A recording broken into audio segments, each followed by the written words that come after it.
원자력의학원에서 근무하고 있는 김진수입니다. 대부분 아마 노원에 사실 것 같은데요. 저기 공릉동에 가면 그 빨간색 건물이 있습니다. 원자력의학원인데 거기 근무하고 있고요. 초등생, 중학생, 중학생 많으시네요. 고등학생. 예, 제가 초등학교에서도 강의해보고 중학교에서도 강의해보고 고등학교는 아직 강의 안 해봤어요. 그런데 다들 반응이 좀 다르신데 되게 해보면 초등학생이 제일 반응이 뜨거워요. 질문도 되게 많고. 어쨌든 오늘 토요일에 어머님 아버님과 함께 오신 우리 초등학생 그리고 고등학생 중학생들은 학원 가야 될 것 같은데 학원 안 가고 오신 것 같고요. 오늘 미세 플라스틱 이야기인데 저는 아까 사회자분께서 강의 끝나고 질의응답한다고 했는데 저는 강의 스타일이 중간에 제가 막 치고 들어가거든요. 중간에 막 제가 질문할 겁니다. 그래서 혹시 핸드폰 락 걸려 있는 분들은 엄마한테 아빠한테 이야기해서 핸드폰 락 풀어달라고 하세요. 왜냐하면 제가 중간에 구글 찾으라고 하기도 할 거거든요. 구글 찾으라고 하기도 할 거기 때문에 사회자분께서 미세 플라스틱이 아까 샤프심보다 작은 크기의 것이라고 했는데 미세 플라스틱이 정의가 뭘까요? 정의. 그러니까 미세 플라스틱은 얘 플라스틱이잖아요. 얘 플라스틱인데 아직 사실 학문적으로 미세 플라스틱의 정의는 정해지지 않았는데 일반적으로 5mm 미만의 크기를 갖는 것을 미세 플라스틱이라고 하고 그리고 최근에는 나노 플라스틱에 관한 연구를 많이 하고 있습니다. 그런데 나노의 스케일이 어느 정도인지 혹시 아세요? 혹은 마이크로 아시는 분? 중학생 지프 티셔츠 입은 학생이 초등학생이에요? 예, 초등학생. 초등 5학년. 나노 사이즈가 어느 정도 될까요? 아빠 찬스, 혹은 엄마 찬스, 혹은 옆에 언니 누나 찬스. 심해증? 구글 한번 찾아보세요. 구글. 그리고 마이크로, 나노 이렇게 있는데 오늘 이야기할 거예요. 마이크로, 나노 한번 구글 찾아보시고 마이크로가 10의 마이너스 몇 승인지 나노가 10의 마이너스 몇 승인지 아마 고등학교 학생들, 중학교 학생들은 다 알 것 같은데 나노가 예 맞습니다. 나노가 10의 마이너스 9승이고 마이크로는 10의 마이너스 6승이죠. 그래서 침묵의 봄이라는 책이 있습니다. 이거 읽어보신 분? 우리 중학생 분들은 이거 꼭 읽어보시면 좋을 것 같아요. 이게 나중에 혹시 자기가 과학고등학교 가겠다. 그러면 이거 독서 리스트 이거 많이 들어가거든요. 그래서 침묵의 봄 읽어보시면 좋을 것 같고요. 이게 레이첼 칼슨이라는 쓴 책이에요. 그래서 읽어보면 굉장히 유익하고 저도 지금도 이 책 읽거든요. 이 책을 읽으면은 굉장히 많이 배울 수 있고 연구하는데도 아직까지도 제가 많은 인사이트를 얻을 수가 있는 아주 좋은 책입니다. 그래서 침묵의 봄, 초등학생 그렇게 어렵지 않고 되게 재밌어요. 그래서 이 책을 꼭 읽어보시면 좋을 것 같고요. 그래서 제가 여기 써놨는데 침묵의 봄은 오늘도 계속된다 라고 써놨습니다. 보면은 어떤 사건이 있었냐면은 캘리포니아에 에서 호숫가에서 연어들이 떼죽음이 있는 그런 사건이 있었어요. 그래가지고 연어가 왜 죽었나? 다들 궁금해 했거든요. 그러니까 왜 연어가 죽었을까? 그래서 다각도로 조사를 했는데 결국 이 물질 때문에 그렇다고 밝혀지게 되었어요. 여기 밑에 보면 이게 연어예요. 우리가 홈플러스 이마트 가서 연어 사서 집에서 많이 먹잖아요. 연어 삭개돔 이런 거. 근데 이런 애들이 갑자기 떼죽음을 경험했는데 보니까 보면은 타이오 고무 안정화 첨가제 6PPD라고 쓰여 있잖아요. 그러니까 이 외의 나중에 원인이 밝혀졌는데 캘리포니아 연안에 도로가 있는데 도로로 자동차가 많이 다닐 거잖아요. 그러니까 다니는데 그 자동차에 그 자동차 타이어가 마모되면서 그게 옆에 호숫가로 이제 들어가게 되었는데 그 타이어를 만들 때 첨가제가 6PPD라는 물질이 있었는데 얘가 결국 얘네들 다 죽게 만들었다. 폐사하게 됐다. 이런 사건이에요. 그래서 이 내용이 뭐냐면은 타이어의 고무 안정화제인데 사실은 타이어의 그런 그 우리가 그 도로 달리다 보면 타이어가 계속 마모되고 그게 그 미세하게 도로에 이제 그 널리게 되는데 이런 것들도 굉장히 위험하다라는 메시지가 되고요. 우리나라 바다는 아닌 것 같아요. 근데 굉장히 뭔가 많잖아요. 이게 다 보면은 플라스틱 쓰레기이잖아요.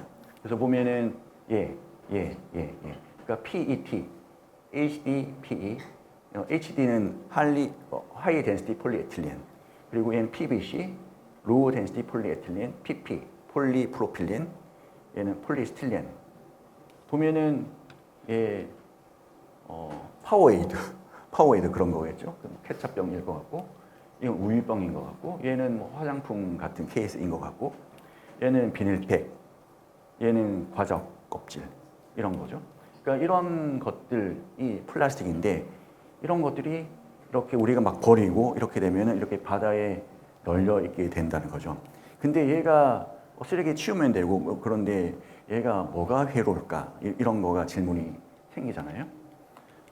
그래서 지금으로부터 10년 전에 한국의 식약처에서 2017년에 보고한 거에 의하면은 굴에서 미세 플라스틱이 검출되는데 그람당 0.07개가 검출이 된다고 이런 리포트가 있었어요. 그래서 그람당 0.07이니까 좀 감이 안 오잖아요. 그래서 제가 그러면 이게 우리가 마트에서 사서 굴을 먹으면은 어느 정도 되나 제가 구글에 쳐보니까 굴 하나의 무게가 대략 5g 정도 된다고 나오더라고요. 그래서 계산해 보니까 굴 한 개당 0.1개 정도.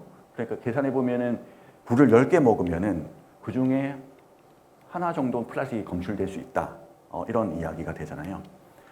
저는 고향 부산이거든요. 이런 거 되게 많이 먹거든요. 그러면 이게 먹으면은 굴을 먹기도 하는데 플라스틱을 먹는 거가 아닌가라는 생각 때문에 사실 제가 연구를 시작했습니다.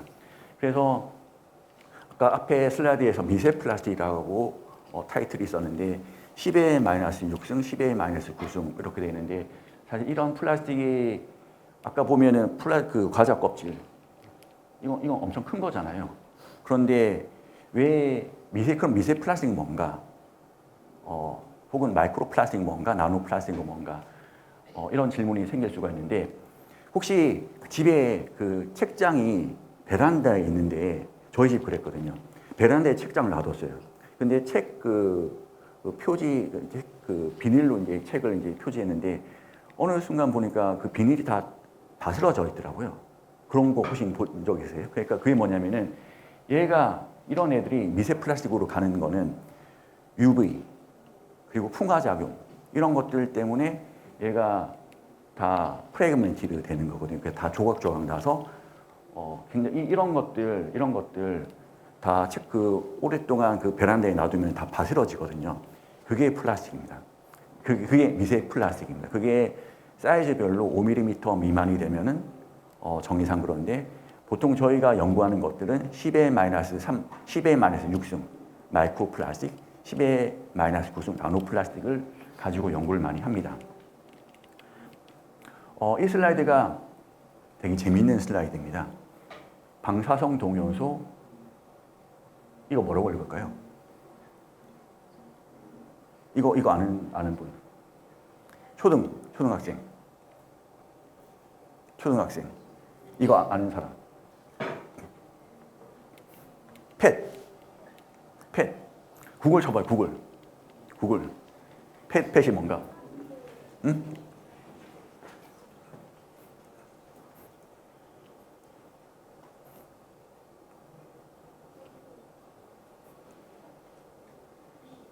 펫 딱 치니까 뭐 이렇게 단어가 몇 개 나올 건데 검색될 건데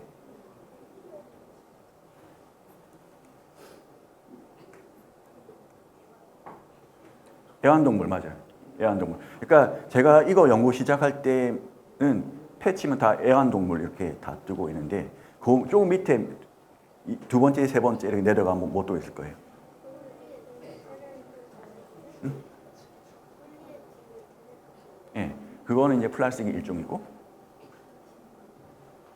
이거 그 수능 기출 문제 이거 나와요.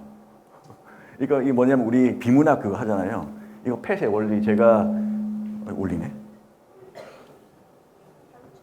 네, 맞아요. 누가 그 말씀하셨어요? 손. 방금 방출 이렇게 말씀하신 분. 네, 맞아요. 아, 그러니까 양전자 방출 단층 촬영. 이거 고등학생 분들은 이거 아마 제가 말씀하시는 거, 제가 이야기하는 거 잘 들으면은 이거 제가 왜냐하면 비문학이 지문 나온 거 봤거든요. 그 펫이란 건 뭐냐면은 이게 방사성 동위원소인데 아마 그 우리가 원자핵이 뭐로 구성되는지 혹시 아세요? 원자핵이 어떻게 구성되는지. 양성자와 중성자로 구성되어 있죠. 근데 양성자와 중성자로 구성되어 있는데 이 밸런스가 언밸런스 하면은 그러니까 양성자가 중성자보다 숫자가 더 많으면은 여기서 양전자란 것이 방출이 됩니다. 그러면은 얘가 보면은 얘는 뭐가 뿅뿅 나오잖아요. 근데 양전자라는 것이 방출되기도 하고 혹은 이 밸런스가 안 맞으면은 베타 마이너스라는 것이 방출되기도 하고 그리고 알파 파티클이라는 것이 방출되기도 합니다. 그러니까 양성자보다 중성자가 더 많으면 베타 마이너스 방출되고 중성자보다 양성자가 더 많으면은 베타 플러스가 방출되고 그리고 중성자보다 양성자가 너무너무 많으면은 알파 파티클이 방출됩니다. 저 오늘 왔을 때 여기 보니까 이렇게 사물함 같은 게 봤는데 사물함에 보니까 다 원자 번호가 다 적혀 있더라고요. 저는 이게 업계 특성상 그게 또 관심이 있어가지고 다 사진 찍었거든요. 봤는데 그러면 여기 보면 루테슘 177이라는 게 나오고 뭐가 나오잖아요. 그래서 이게 뭐냐면은 원자핵은 양성자와 중성자로 구성되어 있는데 양성자가 중성자보다 더 많은 상황에서는 베타 플러스가 방출되는데 베타 플러스가 베타 마이너스와 만나면은 180도 방향으로 감마선이 방출됩니다. 감마선의 특징은 매질을 충분히 토과할 수 있는 그 투과력을 갖고 있거든요. 뭐냐면은 이 방사성 동위원소를 약물에 표질을 합니다. 풀로 붙이는 건 아니고 공유결합, 배위결합 이런 걸 시키거든요. 그러면은 우리가 약물을 투여하면은 약물이 우리 몸에 들어갔을 때 여기 보면은 absorption, distribution, metabolism, excretion 돼 있잖아요. 흡수, 분포, 대사, 배출 이런 건데 약이 우리 몸에 들어갔을 때 어떻게 분포되고 대사되는지를 관찰할 수 없는데 이 방사성 동위원소를 붙이면은 표질을 하면은 이 약물의 동태를 관찰할 수가 있겠죠. 그래서 사실은 이런 이거 약물 동태학이라고 하는데 이 약물 동태학을 전공하면은 굉장히 좋아요. 제가 미국에 갔을 때 미국 국립보건원에 갔을 때 이걸 좀 전공을 했거든요. 많은 빅팜에서 큰 제약회사에서 우리 회사에 오라고 막 굉장히 초청을 많이 하더라고요. 그게 왜냐하면 약물 동태학을 공부를 하면 신약 개발에 굉장히 유효합니다. 그래서 요즘에 우리나라도 SK 바이오팜 이런 데서 신약을 많이 개발하는데 이런 것을 할 때 필수적인 게 이런 겁니다. 그래서 보면은 특징은 방사성 동위원소를 어떤 약물에 붙이면 감마선이 방출되기 때문에 그리고 이 펫이란 기계에 넣고 찍으면 이런 영상이 나옵니다. 이거는 그럼 뭐냐면은 이 정상인에서 보면 암 진단과 치료 과정을 관찰한다고 되어 있잖아요. 그래서 펫은 사람 혹은 동물을 대상으로 사용할 수 있는 영상 방법인데 주로 병원에서는 암을 진단할 때 많이 씁니다. 왜냐하면 우리가 암을 진단할 때 암이 포도당을 많이 소모하는데 포도당의 그 방사성 불소를 붙이면은 표지하면 그 포도당에 대사되는 과정을 관찰을 할 수가 있는데 암은 특이적으로 더 많이 포도당을 쓰기 때문에 암을 진단할 때 이런 기계를 많이 쓰거든요. 저는 이걸 원래 전공하는 사람이에요. 그러니까 대학원 때는 이걸 만들었고 그리고 어떻게 좋은 영상을 만들지 그리고 이런 동위원소를 이용해서 표적 치료를 어떻게 잘 할까 이런 걸 하는 사람이었는데 가만히 생각해 보니까 요 기술을 써먹으면은 플라스틱을 영상을 할 수 있겠다라는 생각이 들었습니다. 2017년에 제가 기사를 봤을 때 바다에 플라스틱이 있더라라는 기사를 처음 보고 첫 번째는 저거 큰일 났다. 내가 먹으면은 어떻게 되지? 그리고 두 번째 질문은 저거 영상화 할 수 있지 않을까라는 호기심에서 연구를 시작하게 되었습니다. 그래서 사실 여기 그 초등학생, 중학생, 고등학생이 있는데 내가 뭔가 장래 희망이 연구이다. 그러면은 사소한 일상 중에 사소한 그 이벤트가 일어나면 이게 왜 그럴까라고 곰곰이 생각해 보는 게 연구의 출발점인데요. 그래서 여기 보면은 Molecular Imaging Radio Chemistry and Environment Pollutant라고 되어 있고 이게 저널 오브 뉴클리어 메디슨에 이제 실린 건데 이게 꽤 유명한 저널이거든요. 보면은 몰리큘러 이미징이고 인바이러먼트 폴루턴트를 뭔가 이미징 하겠다는 거잖아요. 이게 사실 이 논문이 왜 나왔냐고 하면은 제가 사실 이게 세계 최초로 마이크로 플라스틱을 이미징을 했거든요. 그래가지고 그때 22년에 보면은 과학 동화, 어린이 동화 포함해서 미국에서도 인터뷰를 많이 하고 있는데 왜냐하면은 미세 플라스틱을 세계 최초로 이미징을 성공을 했기 때문에 뭔가 좀 관심을 많이 받았었습니다. 이게 저의 연구 결과인데요. 마우스입니다. 마우스이고 여기 하얀색은 CT이고 요거 색깔 있는 거는 펫 영상입니다.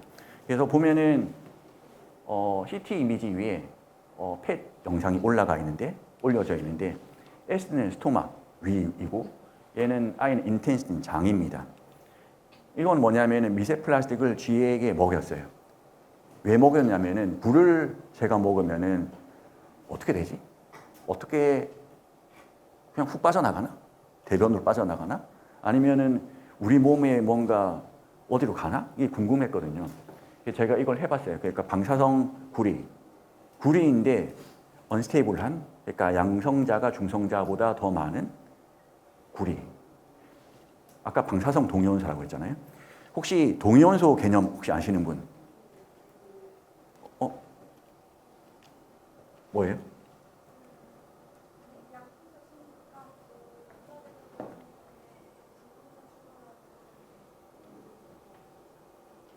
대단한데? 아주 훌륭합니다. 우리 대학원 수업할 때 그런 거 이야기하는 건데. 어쨌든 그 방사성 동위원소 썼는데 썼어요. 그렇게 이메일 했거든요. 그래서 보면은 제목이 Biological Hazard of Microplastic and Nanoplastic인데 여기 보면 PUBMED라고 있잖아요. PUBMED 이게 펌메드인데 혹시 내가 뭔가 중학교, 고등학교, 초등학교 학생인데 뭔가 논문을 찾고 싶다 그러면은 여기다 이게 연구자들이 쓰는 구글이에요. 연구자들이 쓰는 네이버. 그러니까 펌메드에 내가 뭔가 찾고 싶다 그러면 펌메드에다가 키워드를 넣으면은 예를 들어 마이크로 플라스틱을 펌메드에 딱 치면은 최근에 연구자들이 어떤 연구를 했는지를 다 검색을 할 수가 있거든요. 그래서 제가 마이크로 플라스틱, 나노 플라스틱 펌메드에 키워드를 쳐봤더니 제가 2012년부터 22년까지 논문을 다 조사해 봤더니 플라스틱과 관련된 논문이 대략 7,500편이 있었는데 그중에 대략 5%가 생물과 관련된 연구 결과였습니다. 그리고 그 중에 대부분은 폴리스틸렌이고 폴리에틸렌이고 PVC와 관련된 연구 결과였습니다. 어쨌든 저는 이런 데이터를 기반으로 플라스틱과 관련된 연구를 해보았는데 첫 번째는 흡수 경로 분석 그리고 뭐냐면은 얘는 보면은 pet tracing of biodistribution for orally administered. 그러니까 여기 보면은 일단은 제목 보면은 펫으로 트레이싱을 했다. 그리고 생체 분포를 트레이싱했다. 그리고 orally administered. 입으로 그러니까 경구 투여했다. 그리고 얘는 방사성 구리를 표지한 폴리스틸렌을 마우스한테 먹였다. 이건 거죠. 그러니까 마우스한테 방사성 구리를 표지한 폴리스틸렌을 먹인 다음에 펫으로 트레이싱을 했는데 어떻게 생체 분포가 되는지를 검출을 한 거예요. 두 번째는 컴패리전이죠. 비교했는데 펫으로 역시 트레이싱하고 방사선 구리를 표지한 마이크로와 나노를 비교한 거예요. 그래서 어쨌든 두 개의 다 논문이 얘는 근데 흡입이에요, 흡입. 얘는 먹인 거고. 제가 이 연구를 하게 된 거는 첫 번째는 굴을 먹으면은 먹는 거니까 어떻게 되나. 그래서 얘를 했고 얘는 나중에 말씀드리겠지만은 한국의 서울의 날씨가 그냥 서울이 뿌옇잖아요. 이거 뿌연데 여기 조깅하면은 이 뭐 뿌연 그 뭘 막 마시는 거잖아요. 그리고 제가 한 연구인데 연세대학교에서 의과대학에서 코호트 스터디를 했는데 코호트라고 하면은 이런 전 마우스로 했는데 실제 사람을 대상으로 연구를 했는데 미세먼지가 이제 분포하는 리전과 지역별로 다 조사를 해보았더니 이게 알츠하이머 디지즈와 그러니까 그 알츠하이머 치매의 유병률과 상당히 연관성이 있더라라는 것을 밝히게 되었습니다. 근데 사실은 미세 플라스틱은 미세먼지의 부분 집합이거든요. 그래서 비슷하게 되지 않을까라는 생각을 했습니다. 그리고 생체 영양 평가는 이것들을 기반으로 얘는 이너 이어 그러니까 뇌의 디스펑션, 얘는 신기능 손상, 얘는 자폐 스펙트럼 장애, 얘는 위암 치료 저항성 유발 같은 연구를 수행하게 되었습니다. 분석 방법 등도 개발했고요. 이거 제가 어떻게 그렸게요? 그렇죠? 요즘에 참 좋은 세상에 AI로 그렸습니다. 보면은 굉장히 좀 과도하게 했는데 이 먹는 막 그 미세 플라스틱 먹는 흡입하는 상황, 얘는 이제 피부 노출도 될 수가 있습니다. 그래서 본격적으로 제가 했던 것들 이제 말씀드리겠는데 폴리에스틸렌, PS 폴리에스틸렌이고 얘는 아민 펑셔널 작용기가 있는 것이고 얘는 방사선 구리입니다. 저는 폴리에스틸렌을 이미징을 하고 싶은데 먹으면은 이게 어떻게 되지? 뭐 위로는 가겠고 장으로 갈 텐데 이 흡수가 되나? 흡수가 되면 망하는 거잖아요. 그냥 대변 훅 빠져나가면 괜찮은데 흡수가 되면은 또 이 심지어 뇌로 가면 좀 이게 좀 기분이 좀 나쁘겠죠. 그래서 근데 폴리에스틸렌 이미징을 하고 싶은데 제가 했던 방법은 방사선 구리를 여기다가 붙이는 겁니다. 붙이면은 방사선 구리에서 감마선이 방출이 되는 거죠. 그리고 먹인 다음에 계속 펫으로 찍으면은 펫에서 감마선을 계속 검출을 하기 때문에 시간대별로 얘가 어떻게 분포하는지를 알 수가 있게 되는 거죠. 그래서 방사선 구리를 여기 붙이고 먹였습니다. 그때 먹인 거는 0.2에서 0.3 마이크로미터 크기의 폴리에스틸렌을 먹였거든요. 얘가 아까 그 강의 시작하기 전에 마이크로가 사이즈 어느 정도 되는지 질문했더니 10의 마이너스 6승이라고 했잖아요. 근데 10의 마이너스 6승이 어느 정도 되는 거지? 좀 감이 안 오잖아요. 머리카락 두께가 대략 80 마이크론 정도 되거든요. 그러면 10의 0.3 마이크론 정도 폴리에스틸렌은 크기가 어느 정도 되는 걸까요? 계산기 있으면 한번 계산해 보세요.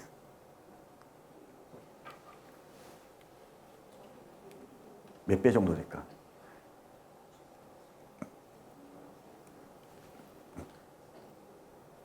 핸드폰 요즘에 계산기 다 있기 때문에 이게 0.3은 80 마이크론에 뭐 몇 분의 1인지 이런 게 아마 계산될 건데 그중 한 260 정도 되죠. 그러니까 머리카락 두께의 260분의 1 정도 되는 크기를 방사선 구리를 붙여서 전공 용어로는 레이블링이라고 하거든요. 이게 보통 보면은 공유 결합 시키는 거예요. 그래서 먹였더니 1시간, 6시간, 12시간, 24시간, 전 72시간까지 관찰했는데 이 연구의 장점은 뭐냐면 보통은 먹이고 마우스를 세크리파이스, 희생을 시켜서 각 시간대별로 측정을 하는데 저희가 한 거는 마우스를 죽이지 않고 시간대별로 지속적으로 관찰을 할 수 있는 장점이 있습니다. 그래서 1시간째, 6시간째, 12시간째 나오는데 앞에 그림 나오구나. 24시간, 48째, 이틀째, 그리고 72시간째까지 찍었거든요. 보면은 위에 계속 있잖아요. 여기 장유, 이게 뭘까, 이거? 이거 뭘까? 대변. 그러니까 대변 빠져나가는 것도 이미징 되는 거죠. 그러니까 흡수되고 대사되고 배출되는 모든 과정이 이미징이 되는 거죠. 그래서 보면은 위에 장이 있으니까 그러면은 먹였으니까 위에 있고 장이 있으니까 좀 당연한 거잖아요. 그러면은 그다음 어떻게 되지? 그래서 사실은 펫으로 찍을 수 있는 그 이미지 영상 레졸루션의 한계 때문에 실험적으로 어떻게 하냐면은 얘를 실험을 하면서 얘를 마우스를 다 회부해서 각 장기를 얻어서 거기서 나온 감마선을 다 계측을 하거든요. 그럼 보면은 스토마, 인텐스틴, 얘는 장이에요. 뭐 여기 저희가 넣었으니까 펫으로 관찰했던데 거기 있는 거 같이 관찰한 거고 스플린, 비장, 리버, 간, 허트, 블러드, 피, 렁, 폐, 키드니, 신장, 블레더 보면은 1시간째부터 이게 녹색이 방사선 구리를 표지한 폴리스틸렌인데 녹색이 그래프가 여기 있잖아요. 보면은 이 있고 근데 허트에도 있고 블러드에도 있고 렁에도 있고 키드니도 있고 브레인도 있어요. 이 메시지가 뭘까요? 1시간째. 제가 이걸 했더니 어린이 과학동화 기자분이 딱 그 기사를 그렇게 써주셨는데 1시간 이내 전신으로 퍼져나간다 라고 기사를 써주시더라고요. 그래서 보면은 1시간 이내 우리는 플라스틱을 먹였는데 위, 장, 그리고 대변 빠져나가는데 100% 빠져나가면 아무 문제가 안 되잖아요. 근데 그 플라스틱이 이런 데 막 간다는 거예요. 허트도 가고 블러드도 가고 그러니까 블러드 가면은 이게 혈액순환 하면서 말단 터미널로도 다 가겠죠. 브레인까지도 가요. 근데 대략 보면은 여기 퍼센트 ID/g이 대략 0.1. 그러니까 많이 가지는 않는데 0.1% 정도 가는 거죠. 도징한 거에 0.1% 정도. 그러면은 이게 사실 싱글 도지거든요. 한 번 주사한 건데 이게 우리가 이거 플라스틱 물이잖아요. 이거 이제 그 마시잖아요. 이게 200ml거든요. 200ml인데 이게 깨끗하잖아요. 깨끗한데 이 안에 플라스틱 있을까요? 이 안에 플라스틱 있을까요? 다수결로 합시다. 없다. 있다. 다수결에 의해서 플라스틱 있는 거로 결정됐습니다. 제가 한 건 아닌데 1리터에 24만 개의 플라스틱 파티클이 있다고 합니다. 1리터에. 그러니까 이건 200ml니까 뭐 좀 있겠죠. 근데 깨끗하잖아요. 근데 안 보이는 게 나노가 10의 마이너스 9승이고 마이크로가 10의 마이너스 6승이기 때문에 안 보이는 거죠. 근데 사실은 이게 좀 더 심각할 수 있는 게 현존하는 계측 기술로는 플라스틱을 계측할 수 있는 기술은 20나노 정도가 거의 리미트거든요. 그 밑으로 내려가면 잘 계측이 안 돼요. 그것도 굉장히 저 같은 그 연구를 업으로 하는 사람들이 굉장히 심각하게 연구를 할 때 그 정도 계측하고 보통 현미경으로 그런 게 계측이 안 되거든요. 그러면은 생각보다 사실은 더 심각할 수도 있고 더 많이 검출되는데 있는데 우리가 검출 못할 수도 있고 아무튼 그런 상황이에요. 그런데 어쨌든 저는 0.3 마이크론 나노도 아니고 마이크론 정도 사이즈를 먹였더니 브레인으로 가더라. 한 번 노출했는데. 그러면 우리가 이거 계속 이제 마시고 그러면은 브레인으로 갈 수도 있겠죠. 그러면 브레인으로 가면 이게 어떻게 될까? 플라스틱 조각들이 브레인으로 가면 어떻게 될까요? 그것도 궁금하죠. 그리고 계속 하니까 위에 노출됐으니까 위에 뭔가 계속 노출되면 어떻게 될까? 어쨌든 내로도 전이될 수 있다.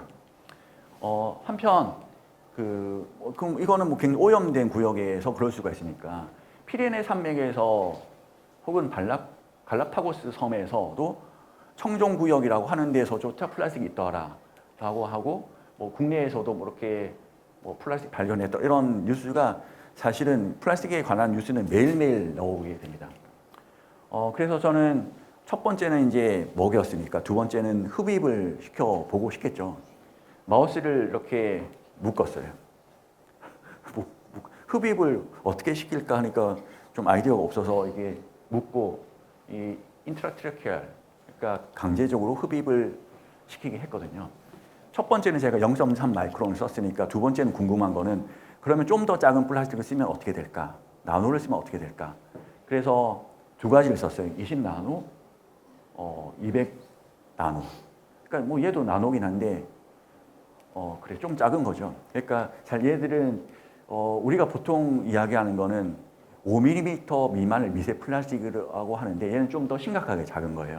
마찬가지로 방사성 구리를 표시를 해서 했습니다. 이게 이제 펫 데이터거든요. 얘가 N이 나노고 얘가 마이크로고 얘가 그래프 보시면은 초록색이 250 나노고 파란색이 20 나노거든요. 이 그래프가 어떤 걸 의미할까요? 1시간째, 12시간째, 24시간째, 48, 72시간째. 초록색이 더 많더라. 이거 해석할 수 있는 분? 제가 손 들고 맞추면 상품을 줘야 되는데 제가 상품을 준비하지 않았고 혹시 이거 무슨 의미일까요? 흡입을 시켰거든요.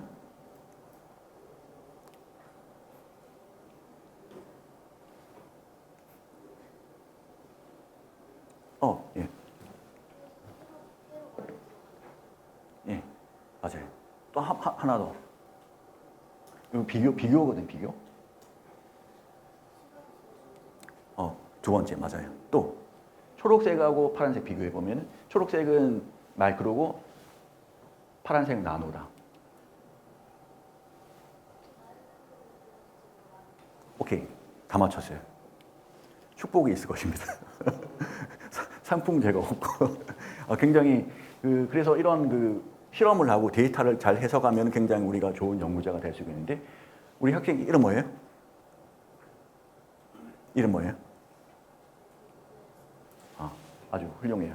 그래서 메시지는 우리가 마이크로와 나노가 흡입이 되면은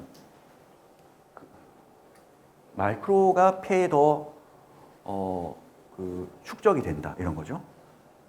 그러면 나노는 어떻게 되는 거지? 궁금하잖아요. 그래서 메시지는 여기 보면 MPS remained in the lung for longer. 그러니까 마이크로 사이즈가 나노 사이즈보다 폐에 뭔가 주시는 것 같아요.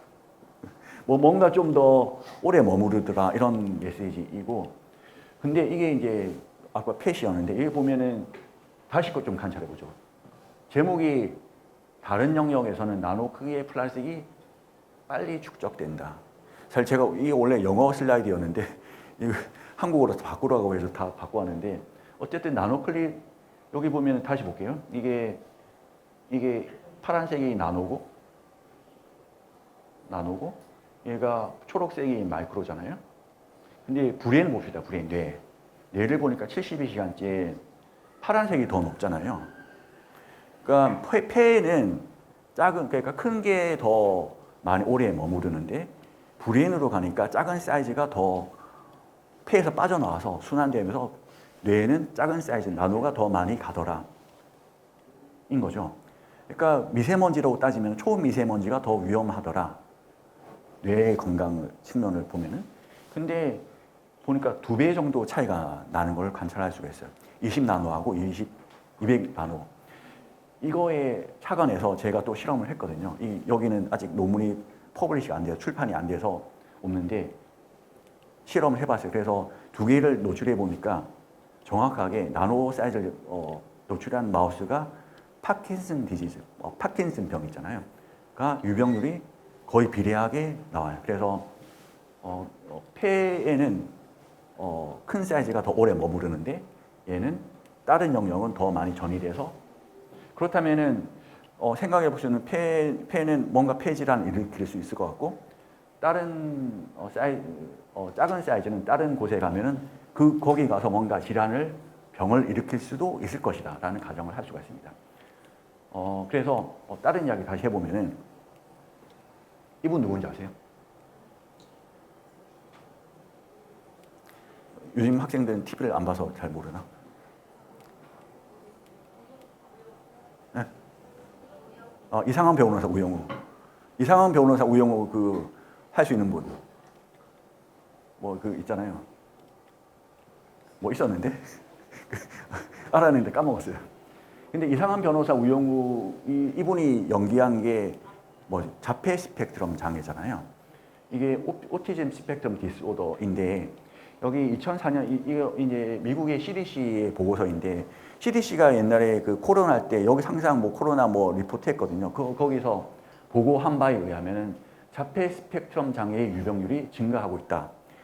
2004년 20년 전에는 166명당 1명꼴이었는데 18년 지금으로부터 10년 전에도 50명당 1명꼴로 자폐 스펙트럼 장애가 그러니까 유병률이 보고가 되었는데 왜 그럴까?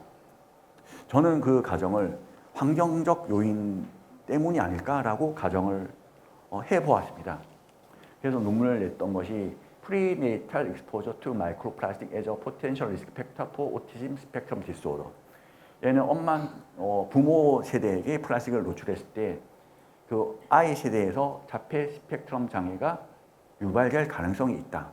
여기 포텐셜 리스크 팩터라고 쓴 이유는 얘가 뭔가 사람에서 검증된 것이 아니고 마우스에서 실험적으로 했기 때문에 포텐셜 리스크 팩터라고 톤다운해서 썼습니다. 어쨌든 엄마한테 아빠한테 노출된 게 플라스틱이 자폐 스펙트럼 장애를 일으킬 수 있는 원인이 될 수 있다라고 했습니다.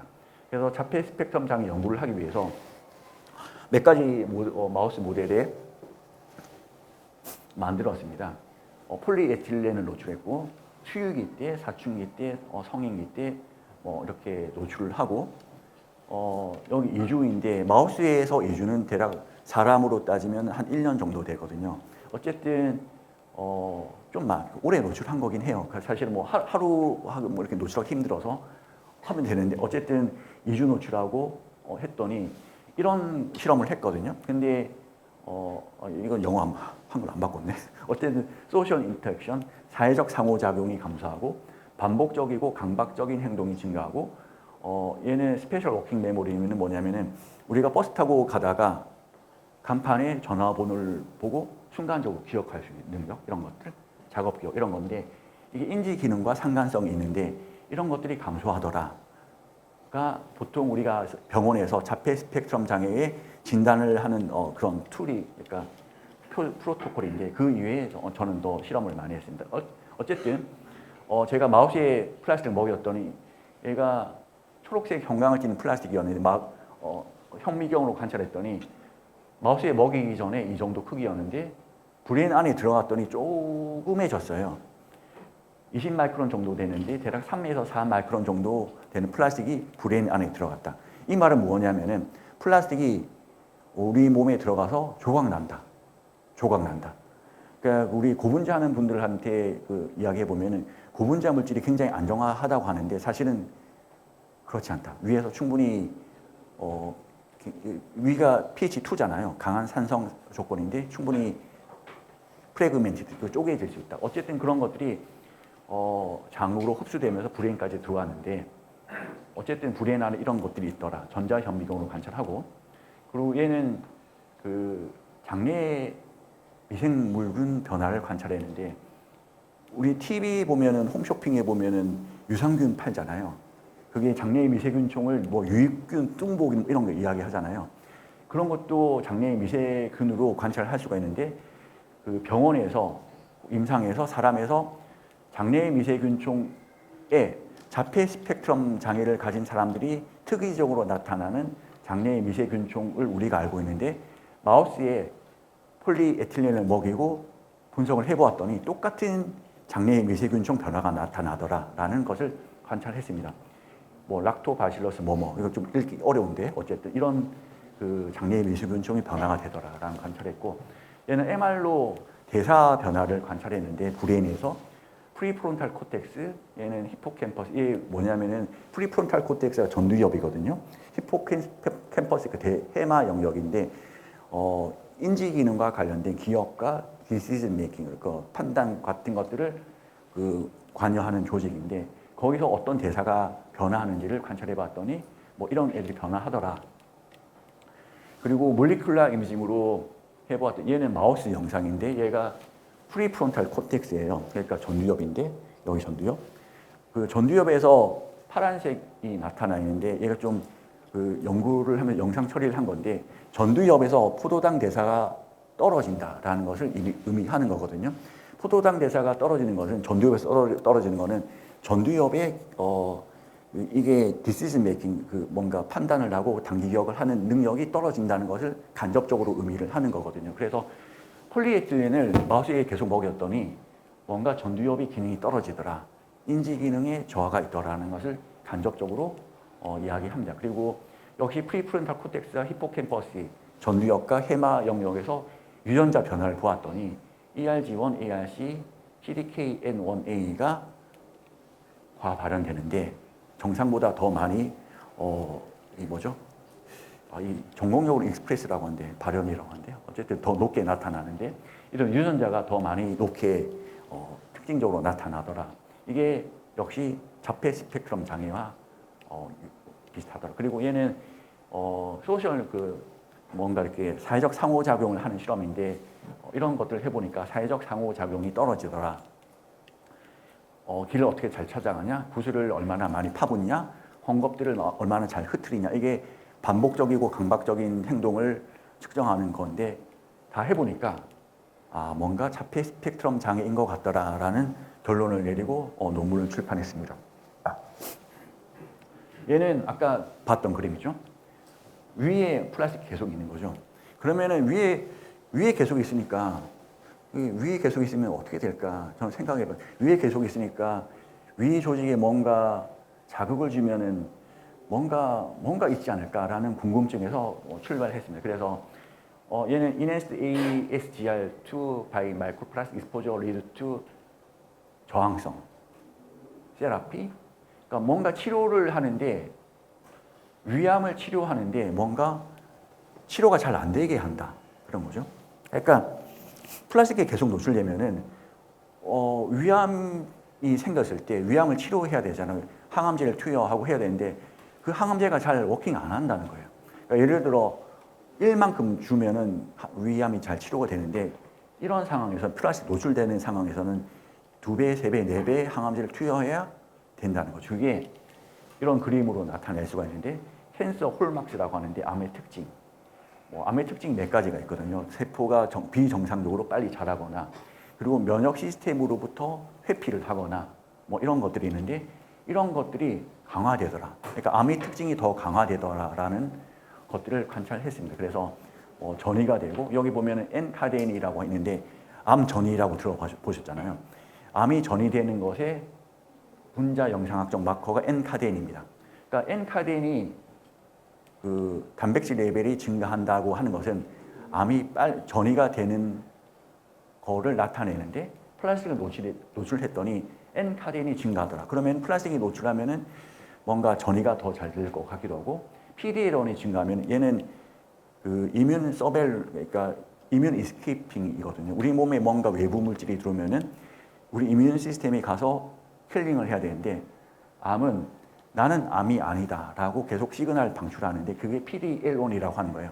그러니까 PDL1이라고 하는 거가 계속 뭔가 나오면은 나는 암이 아니다, 나는 암이 아니다 이렇게 계속 하는 거거든요. 그러면은 우리 면역 시스템이 T셀 이런 애들이 가서 암을 킬링해야 되는데 T셀이 나는 암이 아니다라고 하니까 얘는 암이 아닌데 그럼 그게 이뮨 이스케이핑이거든요. 면역 회피 그게 증가하는 거예요. 그러면은 총체적으로 뭔가 안 좋아지는 거예요. 암이 악화되고 이런 거죠. 치료도 안 되고. 어쨌든 그렇습니다. 그리고 아까 블러드 갔잖아요. 블러드 가니까 뭔가 피가 가는 곳은 다 갈 수가 있겠죠. 뇌, 이너이어, 그러니까 코클레어, 베시뷸, 전정기관 들어봤어요. 전정기관, 달팽이관 뭐 이런 거. 전정기관이 담당하는 게 뭐예요?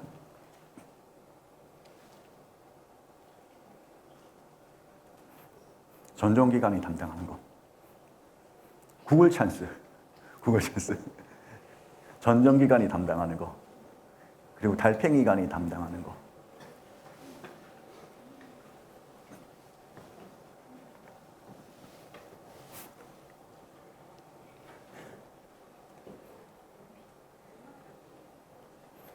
전정기관 담당. 전정기관. correct. 맞아요. 균형 감각. 그리고 코클리아 그 달팽이관은 뭔가 히어링과 관련된 거거든요. 해보니까 뇌는 베스티뷴 리전, 베스티뷴 코클리아를 그 같이 묶어놓은 건데 뇌에 뭔가 기능이 이상이 있더라. 얘는 이제 뇌를 현미경으로 찍은 거예요. 그러니까 얘는 플라스틱이고, 그러니까 뇌에 플라스틱이 가 있더라. 그러니까 뇌에 계속 플라스틱이 가니까 뭔가 계속 가니까 뭔가 가니까 뭔가 사건이 생길 수가 있겠죠. 그래서 청력을 재보았더니 청력이 떨어지더라. 얘는 아까 나왔던 건데 몰리큘러 이미징인데 오디토리 코텍스, 이 청력 그 영역에 포도당 대사가 떨어지더라. 왜 그런가 해봤더니 이건 단백질 레벨의 어떤 차이를 보는 뭐 웨스턴 블랏이라는 실험 기법인데 웨스턴 블라팅 해보니까 POR1, NR4A3와 같은 프로틴이 증가하더라. 이거는 세포 사멸과 염증 반응과 관련된 거거든요. 어쨌든 뇌의 이너 코텍스 코클, 전정기관과 뭐 달팽이관이 손상되는데 거기에 있는 애들이 죽기도 하고 염증이 일으키기도 하는데 어쨌든 세포가 죽으니까 청력도 떨어지고 균형 감각도 떨어져요. 그래서 어쨌든 폴리에틸렌에 노출되면은 염증 반응도 생기고 세포도 죽고 하는데 그것 때문에 베스티뷴 리전에 가니까 밸런스도 망가지고 뭐 그런 거죠. 어쨌든 그런 거죠. 그래서 얘는 또 뭘까요?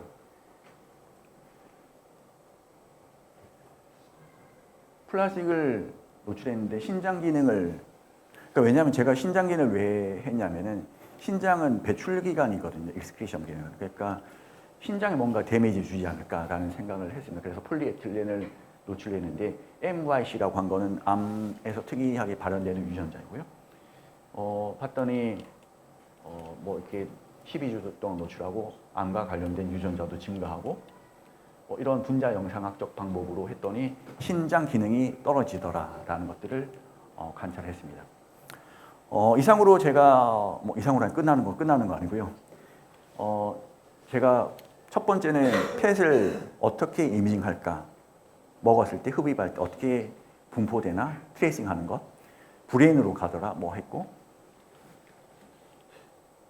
발암 물질인가 암을 유발할 수 있나 이런 거가 저의 질문입니다. 퀘스천입니다.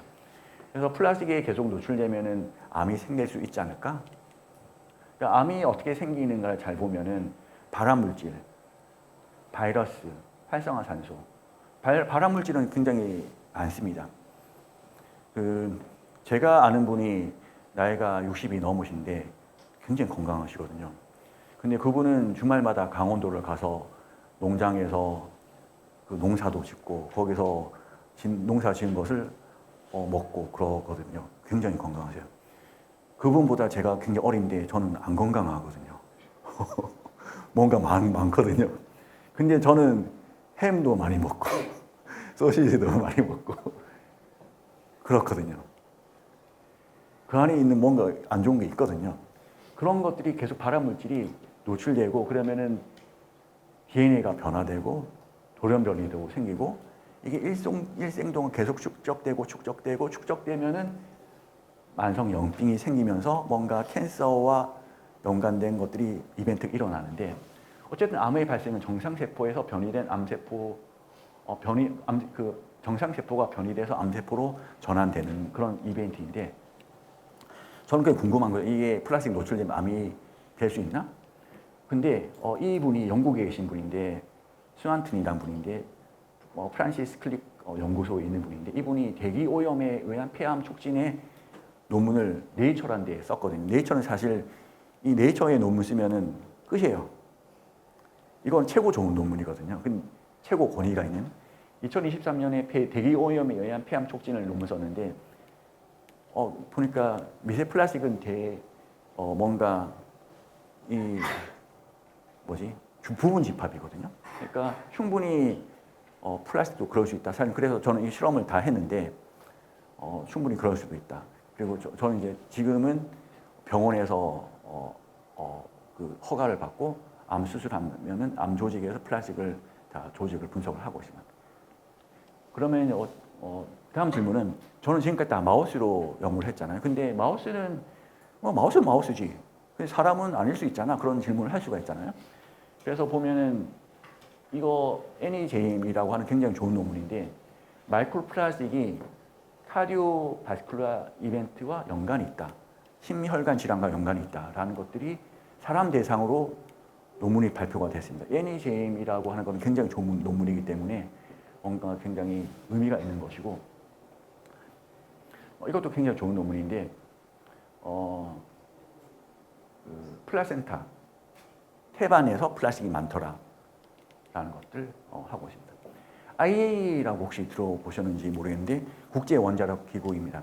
IAEA가 뭐 핵살찰, 뭐 북한의 핵무기에 있으면 핵살찰 이런 거 하고 저는 그런 기구로 알고 있었거든요. 근데 이분이 IAEA 두 번째 높은 넘버 2인데 찾아뵙고 하여튼 이름 까먹었다. 하여튼 이분이 저희 기관에 방문하셔가지고 미세 플라스틱에 관련된 그런 강의를 해달라고 했습니다. 왜냐하면 IAEA에서 미세 플라스틱에 관련된 그 일을 굉장히 하고 싶어하고 연구를 하고 뭔가 좀 관심이 많은 상황이어서 저희 기관에 방문했을 때 제가 강의를 한 적이 있는데 어쨌든 한국뿐만 아니라 국제적으로도 그 IAEA와 같은 곳에서도 연구를 많이 하고 있고 여기는 OECD라는 단체인데 OECD에서 제가 그 생체 영양 분야의 그 대표로 참여하고 있는데 어제도 사실 저 회의했거든요.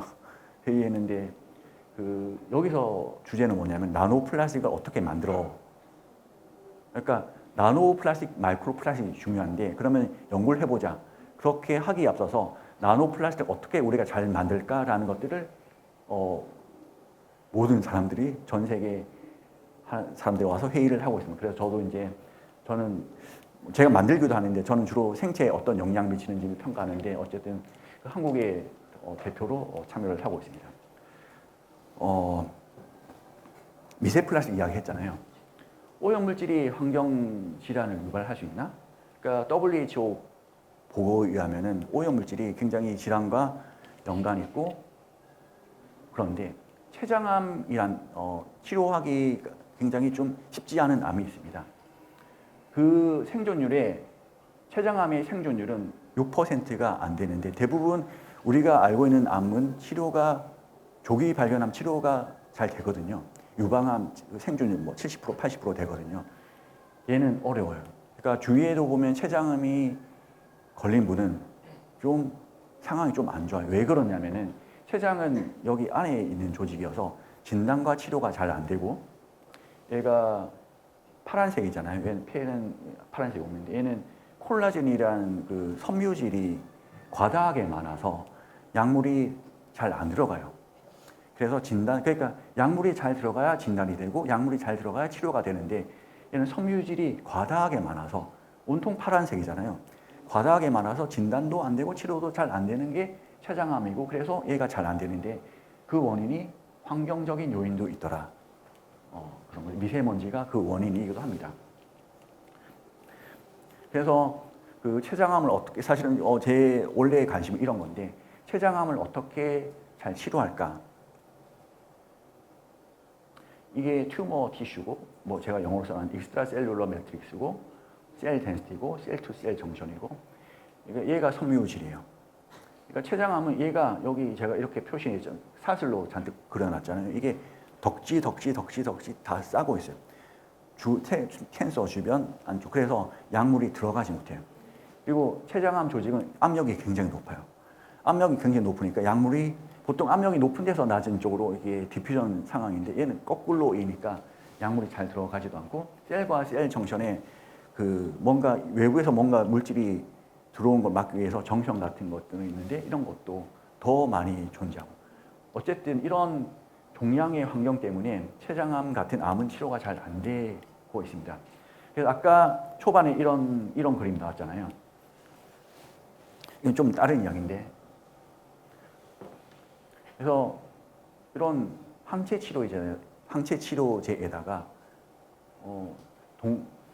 치료용 방사성 동요소. 아까 그 원자핵은 양성자와 중성자로 구성되어 있는데 양성자가 많으면 베타 플러스가 방출되는데 양성자가 중성자보다 과도하게 많으면은 헬륨 입자가 방출되거든요. 그게 알파 파티클이고 그런 알파 파티클이 또 다른 알파 파티클이 아스타틴 뭐 이런 것들이 알파 파티클이 있는데 얘는 보면은 베타 파티클은 베타 파티클 그리고 여기 알파 이미터, 베타 이미터가 있는데 잘 읽어보면은 AT, BI, AC 있는데 얘는 아스타틴이라고 있고 비스무스라고 있는데 얘는 211이니까 굉장히 무거운 애, 원자보다 굉장히 큰 애들. 그러니까 양성자, 중성자보다 양성자가 과도하게 많은 언밸런스한 애들. 얘는 특징이 뭐냐면은 여기가 에너지가 5메가 일렉트론 볼트, 얘는 497kilo 일렉트론 볼트. 에너지가 굉장히 크고 비정이 날아가는 그 범위가 50 마이크로미터 미만이고 얘는 2mm 정도 되잖아요. 그러니까 예를 들면은 굉장히 강력한 에너지가 방출이 되어서 캔서의 더블 스트랜드 브레이크를 잘라버리는 거죠. 그러니까 항체가 치료 효과가 있는데 병원에서 쓰거든요, 항체. 근데 이런 그 치료용 방사성 동요소, 이게 안 나오네? 치료용 방사성 동요소, 아스타틴 뭐 이런 것들을 표지를 하면은 그리고 주사를 하면은 암을 타겟팅을 할 수가 있는데 암을 찾아갈 수가 있는데 왜 그러냐면 이런 항체는 암에 특이적으로 나타나는 항원, 독성 물질을 표적하는 능력이 있거든요. 거기다가 이런 걸 붙이시니까 이게 표적 치료예요. 이게 표적 치료거든요. 타겟팅 세라피. 이거 굉장히 요즘에 곽강받는 치료법입니다. 그래서 외국뿐만 아니라 국내에서도 대기업들이 이거 개발하려고 굉장히 애를 많이 쓰고 있습니다. 이게 표적 치료법인데 왜냐하면 이 방사성 동위원소의 강력한 치료 효과가 이런 기존의 치료법과 시너지 이펙트를 얻을 수 있어서 굉장히 강력한 암 치료가 가능한 거죠. 저는 이거를 이제 감마선을 방출한 거를 플라스틱에 붙여서 이미징을 한 거고 거의 비슷한 테크닉입니다. 보면은 안티바디에다가 레디오 아이소톱을 붙이면은 암세포의 이중 나선을 끊어버려서 치료가 되게 하는 것이 그게 라디오 이뮤노세라피입니다. 방사선이고 면역 치료인 거죠. 그리고 이거는 그것들을 영상을 하겠다는 거고 면역 폐시라고 한 거는 그러니까 이 항체의 우리 몸의 분포를 영상화하는 것이고 방사 면역 치료라고 하는 거는 그 방사성 동위원소를 항체에 붙였으니까 암의 표적 치료가 되게 하는 것이죠. 오제, 알파, 베타 이런 것들이 있습니다. 이게 방사성 물질인데 이런 것들을 이용해서 충분히 치료가 가능할 것으로 믿고 그런 것을 개발을 하고 있습니다. 그래서 베타가 보면 2에서 10mm고 알파가 100 마이크로미터이고 오제가 0.5 마이크로미터잖아요. 그리고 얘가 LET라고 하는데 단위 마이크로미터당 26kilo 일렉트론 볼트가 얘는 단위 마이크로미터당 230kilo 일렉트론 볼트고 그러니까 뭐가 가장 에너지가 센 걸까요? 보면 다 장단점이 있어요. 아까 맞춘 어린이 보라색 여기 여기 얘는 베타고 얘는 알파고 얘는 오제라고 하는 건데 뭐를 쓰면 가장 좋을까요? 이건 에너지 단위거든요. 마이크로미터당 1kilo 일렉트론 볼트 에너지가 나가고 마이크로미터당 230kilo 일렉트론 볼트 에너지가 나가고 얘는 마이크로미터당 26kilo 일렉트론 볼트 에너지가 나가요. 그럼 어떤 걸 쓰는 게 가장 좋을까요? 에너지가 강력해야 암세포를 때려 부수는 거잖아요.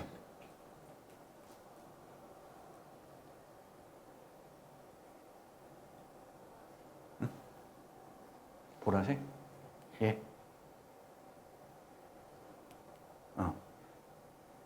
이거지 않을까요? 이거일 것 같아요.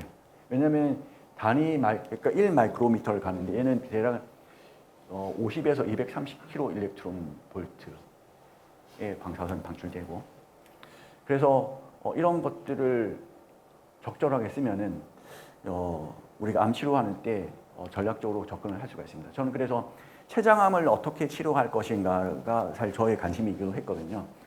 그러니까 이런 그 아까 보라색 있는 거 다 없애면 섬유질 다 없애면은 췌장암 치료가 뭔가 좀 도움이 되겠죠. 그래서 저는 그 췌장암 치료를 위해서 방사선과 유전자를 융합한 면역 치료를 개발했는데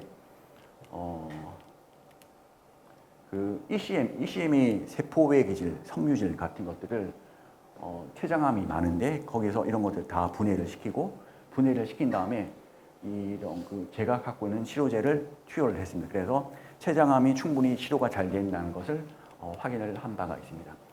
무크랑 그 교육 플랫폼이 있거든요. 스타무크라는 교육 플랫폼이 있는데 제가 2023년에 3월에 오픈되었고 이게 12개의 강좌로 구성이 되어 있습니다. 여기 보면은 미세 플라스틱 추적기 펫이라는 그 강좌로 있는데 여기가 보면은 펫이 무엇이고 뭐 이런 것들의 뇌 영상이 어떻게 되고 하여튼 12개의 코스가 있습니다.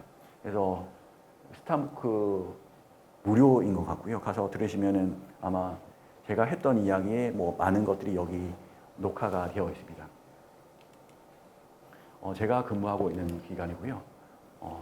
여기까지 하도록 하겠습니다. 감사합니다.